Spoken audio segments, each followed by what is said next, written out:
तरह के इवेंट से हमारे जो आज़ाद कश्मीर के नौजवान हैं, जो प्लेयर हैं, अच्छे खेलने वाले हैं, इनको खेलने का मौका मिलता है। जिस तरह इससे पहले KPL हुई थी, उससे एक अच्छा टैलेंट जो है ना वो उभर के बाहर आया। इस तरह के मतलब अब KSL कश्मीर सुप्रीम लीग होने जा रही है। इस तरह के खेलों से जो हमारे नौजवान हैं उनको खेलने का मौका मिलेगा।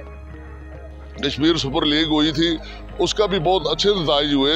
पूरी दुनिया में सियाहत को फ़रोग मिला, आज़ाद कश्मीर को कल्चर को समझने में, लोगों को करीब से देखने में बड़ी मदद मिली। और जब इंटरनेशनल मीडिया यहाँ आता है तो वो यकीनी तौर पर कश्मीर को, मकबूजा कश्मीर की तहरीक का उससे लाजमी एक वाबस्ता पड़ता है कि वो दुनिया में फिर वो भी उजागर होती है। फिर यहाँ कारोबारी सरगर्मियाँ होती हैं, यहाँ जो माशी खुशहाली भी आती है।